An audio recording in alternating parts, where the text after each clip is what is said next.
YouTube muscly folks, what up? So here's what's been going on that brought me to the snapped up situation that I'm in, and here's what I'm changing to fix the situation and allow my body to adapt to what's been happening in the past.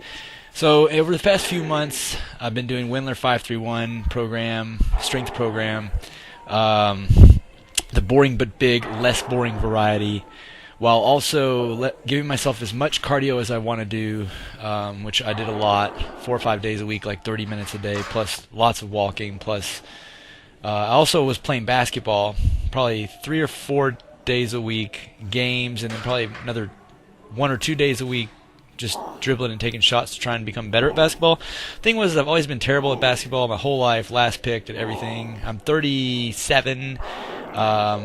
Just for the record, I'm 5'11", 159 pounds. And a lot of friends of mine play at the gym and stuff, and they're all really good at it. I live in like an urban community, so basketball is like the game that most everyone plays because it's the place. I mean, there's places to play basketball more than any other sport. That's kind of like a lot of times what dictates what people play. But so I just felt like I want to learn how to play with my friends, so in order to do so, I need to become not a liability to the game like I was when I was younger. And I never really tried to learn how to play the game, so I thought I'll just do some drills and stuff.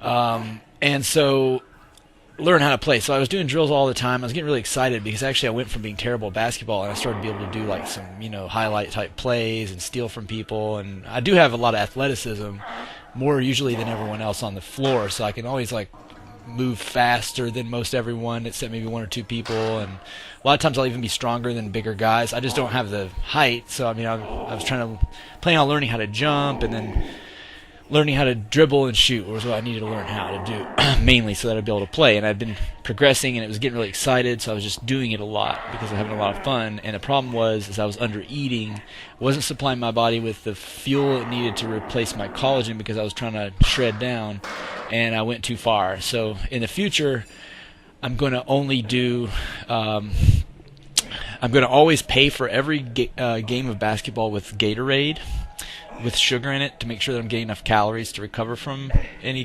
basketball that I do.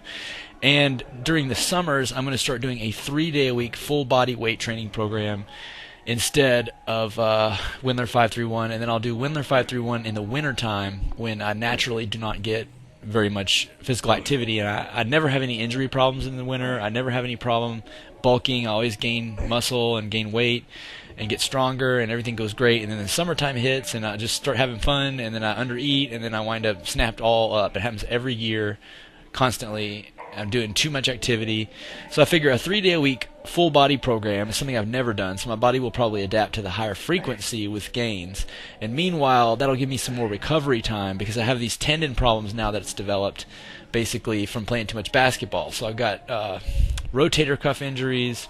I got rotator cuff tendonitis in both, and I have both elbows on my right arm tendonitis in those. So at work, which I'm a personal trainer, so I'm also carrying 45-pound plates constantly at work. So I'm starting to wear an elbow strap during my work, but I don't wear it during my workouts because I want my body to strengthen evenly, and I'm limiting my work, although my elbow tendon hurt bad on this one, I ain't gonna lie. I'm gonna have to figure out something else. That's not gonna work. It's hard to work your back when your elbow, both sides of your elbow tendon you got tendonitis, because dodging that tweak is really hard. Now today I went abundantly light on everything. I only went up to 70 on dumbbell bench just because I wanted to make sure that my shoulder was telling me, look, if anything goes slightly wrong, you're gonna be snapped to a million pieces. So if you don't set the weight down right, if you try an extra rep and you don't have it, anything like that, snap city. So I was just, let's handle a weight that we're 100% clear. We can get up for reps that are 100% clear. They're going to go up, and then just get in and get out to hit it with the one set. Don't really push any of the parts that are under these tendons that are tendonitis out. So I'm just going to, for the meanwhile, try and get as much of a workout as I can, even if I got to go light, full body, 3 days a week while these tendons recover. And then I'm going to progress, maybe do like something like a Mad Cow 5x5 program maybe for the rest of the summer, and then switch back to 531 when I've got that extra downtime when I can't go on walks all the time because it's 20 degrees outside.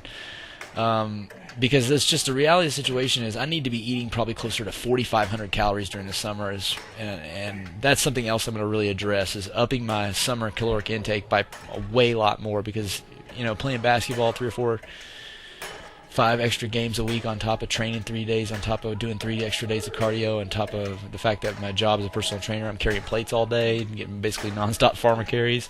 Like, it just reaches a point where I'm pretty much like a constant moving, like I'm doing like a pro athlete level of activity, and so I need to look at what do pro or college athletes eat in order to sustain that activity. I'm also 37, so I have to be very careful about tendonitis, so I may have to maybe throw in some straps during certain activities to keep those certain tendons loosened up.